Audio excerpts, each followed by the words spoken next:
Hello friends, मैं आपकी दोस्त सुधा सिंह दिव्यांगम चैनल से आप सबका स्वागत करती हूं और आशा करती हूं आप लोग स्वस्थ होंगे। तो फ्रेंड्स, आज मैं एक नई स्टोरी लेकर हाजिर हूं जिसकी लेखिका हैं श्रीमती वर्षा गर्ग मैम। उनकी स्टोरी आप लोग पहले भी सुन चुके हैं और उनकी स्टोरी समाज से रिलेटेड होती हैं। उनकी एक स्टोरी है प्रायश्चित और आशा करती हूँ ये कहानी आप लोगों को बहुत पसंद आएगी और पसंद आती है तो please like comment and share कीजिएगा और इस कहानी को ढेर सारा प्यार दीजिएगा। तो मैं कहानी शुरू करती हूँ कि रिनी आजकल कुछ नहीं कहती, कुछ भी तो नहीं। समाज में विद्रोह करते हुए दो अजनबी जीवन गुजारने एक साथ आ तो गए, लेकिन कुछ दिनों में ही समझ में आ गया कि हम दोनों का स्वभाव एकदम दूसरे से बिल्कुल ही उलट है। रिनी भरसक कोशिश करती, किंतु मेरा मेल ईगो इसे मानने को तैयार ही नहीं होता था। सब लड़कियां एडजस्ट तो करती हैं, रिनी कोई अजूबा तो नहीं है। बस यही मैं मात खा गया। बचपन से माँ को मन में कुढ़ते हुए पापा की हाँ में हाँ मिलाते हुए देखा था। बहन भी इस परिधि को लाग नहीं पाई थी। रिनी को देखते ही उसकी सुंदरता और आत्मविश्वास ने मुझे प्रभावित किया था, किंतु अब यही बातें उसकी कमी नजर आने लगी मुझे। मेरे मन में छुपे शैतान ऊपर से नादान बनने का ढोंग करते हुए हमेशा उसका मनोबल मैंने तोड़ने की कोशिश की। शायद तुम्हें काउंसलिंग की ज़रूरत है, रिनी के कहते ही मैं भड़क सा गया। तुम समझती क्या हो? ये घर है, ऑफिस नहीं। यहाँ मेरे हिसाब से रहना होगा, नहीं तो? तुम खुद समझदार हो, मुझे कुछ कहने की ज़रूरत नहीं है। सुबह ये कहते हुए घर से वो बाहर निकल गया था। शांति से सोचने पर अपनी ही गलती अधिक लग रही थी। फिर स्वीकार करने में हिचक क्यों? खैर, देखता हूँ रिनी का मूड अब कैसा है। शायद आज ऑफिस भी नहीं गई होगी। अंदर घुसते हुए अजीब सा लग रहा था। शादी के बाद हमेशा रिनी मुझसे पहले ही आ जाती थी। खुद ताला खोलने की कभी नौबत ही नहीं आई। खाने की मेज पर गिलास से दबा एक कागज है, देखूं तो क्या है। अमन, मैं माँ के घर जा रही हूँ।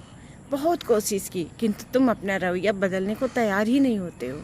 मैं तुम्हारा साथ चाहती हूँ, मगर अपनी कुछ शर्तों के साथ जीना है मुझे। तुम्हारे वर्चस्व स्वीकार हैं, किंतु अपना अस्तित्व भी नहीं खोना है मुझे। मेरे कानों में दादाजी के शब्द गूंज रहे थे। अपनी पसंद की लड़की ढूंढी है तो उसकी पसंद का भी हमेशा ख्याल रखना।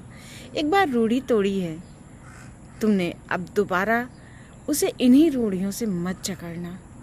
नम आँखों से मैंने रिनी को फ़ोन लगाया। वर्षा गर्ग मैम की ये कहानी प्रायश्चित। जी हाँ फ्रेंड्स, आजकल ज़्यादातर शादियाँ इसी वजह से टूटती हैं, ईगो। ये ईगो जो होता है हमें हमारी गलती स्वीकार नहीं करने देता। ज़्यादातर पति पत्नी आजकल जॉब में है।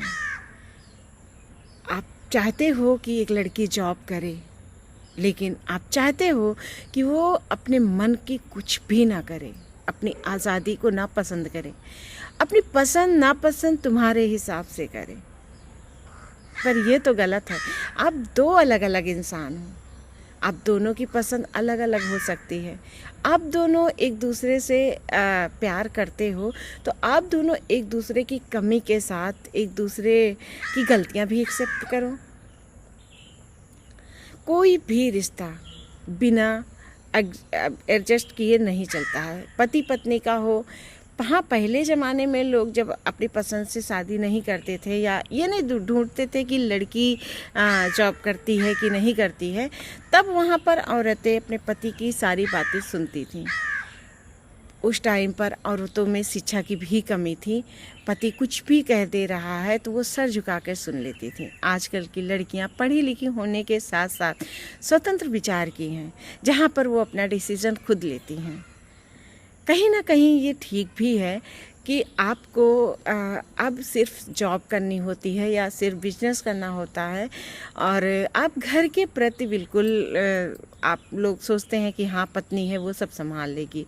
स्कूल में पेरेंट्स टीचर मीटिंग होता है तो आपको ये रहता है कि आपकी पत्नी वहाँ जाकर संभाल लेगी क्योंकि आपकी पत्नी पढ़ी लिखी है। अगर आप चाहते हो कि एक औरत कंधे से कंधा मिलाकर चले तो आपको उसकी गलतियाँ भी एक्सेप्ट करनी होगी। आपको समझना होगा कि वो एक इंसान है और कोई भी इंसान बिना गलती के पूर्ण नहीं होता। कितना बड़ा भी, कितना समझदार भी इंसान हो, उससे गलती कहीं ना कहीं हो ही जाती है।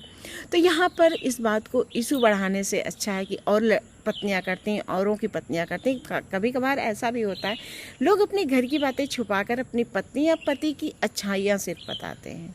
जहाँ पर आप सोचते हैं अरे फलाने की पत्नी तो ऐसे है या फलाने का पति तो ऐसे है, तो मेरा पति क्यों नहीं। तो मैं यहाँ पर भी एक बात क्लियर करना चाहती हूँ कि आप दोनों की सिचुएशन अलग अलग हैं। आप दोनों अलग अलग घर से हो, और आपको क्या पता कि उनके घर में क्या चल रहा है, आपको क्या पता कि उनके पति कैसे हैं, उनकी पत्नी कैसी है। तो फ्रेंड्स, मुझे जहाँ तक लगता है, हमें पति पत्नी के रिश्ते में एक दूसरे को समझना चाहिए। अगर आपने उन्हें आज़ादी दी है, तो मुझे ये भी लगता है किसी भी लड़की को उस आज़ादी का गलत फ़ायदा नहीं उठाना चाहिए। और अगर आपको आज़ादी मिली है तो आप उसका सदुपयोग करिए, ना कि दुरुपयोग करिए, ताकि आगे और कोई भी आज़ादी देने से डरे। और ऐसे पतियों से भी कहना चाहती हूँ कि कभी कभार आपकी पत्नी से गलती हो जाती है, तो उन्हें ताने देने या उन्हें डांटने से सही आप उन्हें समझा दीजिए, उन्हें सिचुएशन बता के समझा दीजिए। वो अपनी गलती हो सकता है उस टाइम पर ना माने, लेकिन धीरे धीरे वो रियलाइज़ करेंगे कि हाँ वो गलत थी या वो गलत थे। तो यहाँ पर झगड़ा या गुस्सा करने से अच्छा है कि आप एक दूसरे का सहयोग करिए और रिश्ता बचाइए, क्योंकि आजकल सच में रिश्ते बहुत टूट रहे हैं, बहुत ही ज़्यादा टूट रहे हैं। हर छोटी छोटी बातों पर तलाक हो रहा है।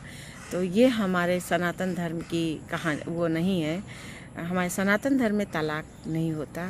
तो प्लीज़ तलाक पर रोक लगाइए और प्रायश्चित कीजिए, अपने गलतियों का प्रायश्चित कीजिए अपने कहे हुए शब्दों पर। तो प्रायश्चित एक ऐसी चीज़ है ना, जो आपको बड़े से बड़े जो है, कोई भी अगर उलझन है और आपने वहाँ पे सॉरी बोल दिया या आपको प्रायश्चित हुआ कि आपने गलत किया, तो वो बहुत बड़ा हल होता है।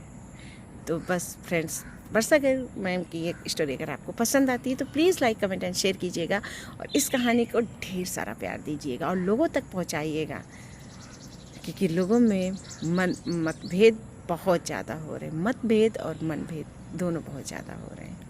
तो अगर आपको ये कहानी पसंद आती है तो please like comment and share कीजिएगा। Thanks for watching friend.